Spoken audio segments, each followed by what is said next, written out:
Hi, my name is Brad McCoy. I'm an area manager in the business lending division in San Fernando Valley here in Southern California. Previously, I'd been a business financing officer and probably through every step in the evolution to what is the business financing officer today. I'm going to talk a little bit about commercial real estate brokers and what you can do to help penetrate that network and make it your own so you can get up to speed faster. A couple things that have probably been talked about quite a bit in different segments that you've seen since you came to Wells Fargo are success tips from other BFOs and CPAs as a means of networking. Well, there's another group that we're going to have a chance to work with, and you're going to have a chance to work with, which are commercial real estate brokers. They're probably as networked, if not more networked, than CPAs when you're talking about the small business community. And our goal is going to be to help you leverage their network to get you up to speed as fast as you possibly can. So a few things to consider as you get started working with commercial real estate brokers. One thing is that even though when you're dealing with a commercial real estate broker, they may not have a transaction happening today, they're a wealth of information because of the transactions they've done in the past. For tenant improvement work, this can lead to refinances and expansion, working capital, lots of different things that you're going to be doing as a business financing officer. You can use them as a pivot point to those other transactions. The reason that I was asked to talk is I built a program for dealing with commercial real estate brokers and helping to build that network.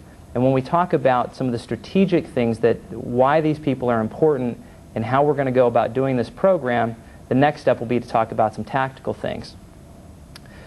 The commercial real estate brokers' buyers are motivated by the same things that our borrowers are: expansion, growth, and business opportunities. One thing you got to help the commercial real estate brokers understand, and this is really your responsibility, is that we're salespeople also. One thing that helped set me apart from other bankers and lenders, for that matter, with commercial real estate brokers was the fact that I made them understand that I was a salesperson also. I didn't make money unless I made loans, which meant that I had as much of a vested interest in doing that deal as they did. Some realities today as it relates to dealing with commercial real estate brokers, because you also have to be careful because they get paid to do the deal. They don't get paid to consult, they get paid to close. One thing you'll find in the market is that commercial real estate brokers get paid what are called SPIFs, or referral fees, for referring deals to banks. We don't pay those, and at least right now and for the foreseeable future, we're not going to be paying them. So you want to be careful about that. So that leads you to the next step, which is find out what the broker wants. Because if you're not paying them a referral fee, you got to give them something that helps them out. And the biggest thing is close their deals. Be the person that can make it happen, because in the long run, that's more valuable to them than any referral fee that they can get from a bank. Make them look good.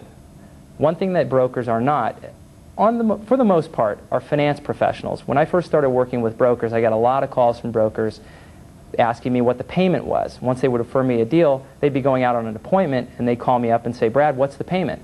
You know, how much on a 30-year loan? How much on a 15-year loan?" And it occurred to me at that point, which was actually the genesis of the comparative financing analysis that we're going to talk about in a minute, that this can help make their lives easier and also make them look good in the eyes of their clients. In considering the difference between convenience and event buyers, of which commercial real estate brokers are typically classified in the event category, it's important to remember that past events that they've had also lead to the convenience buys. And what that means is, if you get to know commercial real estate brokers, they can help lead you down a path to good, solid small business borrowers and refer you in, even though there may not be a real estate transaction involved. These could be the best borrowers that you've dealt with on equipment, working capital, and any number of things that we do for them as a financial services provider. So what is it that we're going to talk about?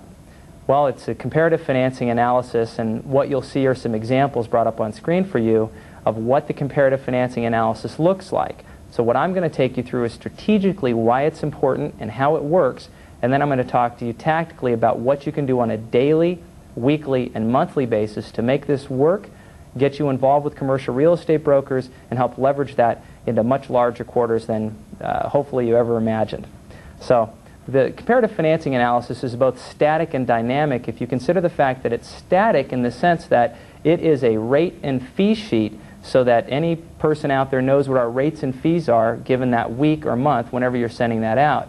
It's dynamic in the sense that the comparative financing analysis provides the real estate broker and their client a property-specific overview of an array of Wells Fargo real estate products that cover the full range from SBA 504 to investor properties. There's plenty of space at the top of the comparative financing analysis for the broker's stationery. This gives them top billing, which is important because it doesn't look like they're out there shopping Wells Fargo loans. It makes them look like they're doing the shopping for the client, and that's important. It's important because that broker is going to be much more motivated to put you with second billing on their flyer than to be co-billed with them. It's also not going to alienate their other lenders that they typically work with, where maybe they've worked with them for a long time and they're not completely sure about you yet. So how it works. Comparative financing analysis was originally built with a relational database that took 3 separate pools of data, if you will. One pool were the brokers and the brokerages themselves, basically just a contact list that you're going to use going forward. The second pool of data are the listings that the brokers have. Those are the properties, the list price, and anything that's distinct about that property, like the area, the address, some description about something particular on that property. And then the third pool of data that you'll just update is the rate and fee information for that given period of time. So if you're doing them monthly, you just pull the rates and fees for that week and plug them in. And then what this does is it creates a report for each broker and prints out the list of comparative financing analyses for all of their properties that they have at the time.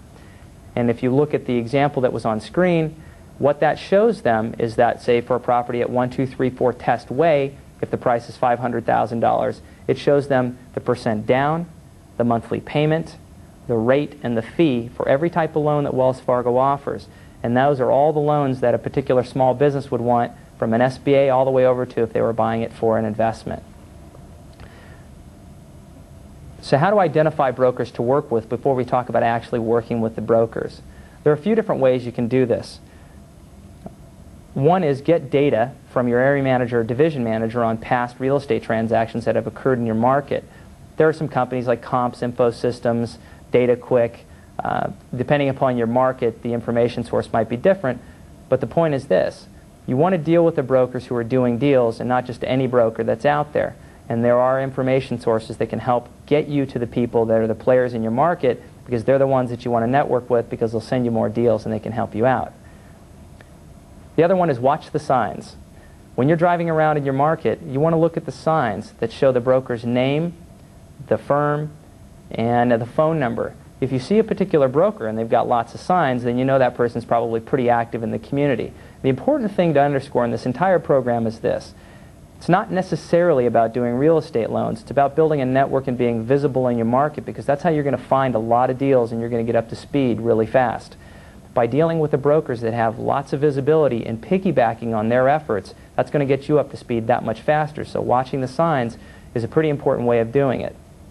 The other one are certified development companies. They're the agents for the SBA 504 program, and they can help put you with the brokers that are doing the most deals, because they will realize, most certified development companies know, that Wells is a serious player in the commercial real estate market. Let's talk about the tactical approach to approaching commercial real estate brokers, and what to do daily, weekly, monthly, and also how to give a broker presentation, the do's and the don'ts. What to do daily. Keep an eye out for the signs of brokers that you may not have noticed or not picked up when you went through building your group of brokers that you're going to be dealing with. Also, on a daily basis, be ready to respond to broker inquiries that come in. If you've sent some CFAs out, comparative financing analyses, they're called CFAs, be ready for calls from brokers, because what will happen, and you know it's working at this point, is if a broker calls you up and says, Brad, I've got a call tomorrow morning at 9 o'clock, and the property that you sent me the CFA on was just lowered in price from $500,000 to $425,000. Can you rerun it, because I've got a call in the morning? Not only do you need to be ready to respond to those, at that point it's validation that what you're doing is working, because they're using your information. What to do weekly. Keep an updated list of the properties for the brokers that are available. This is done through working directly with the firms that produce the listing books. What you're going to want to do is go to the CB Commercial and the Grubb & Ellis and the Galbraith companies and ask for their marketing manager, and just ask to be placed on their mailing list and get a copy of the listings book for the firm. What that'll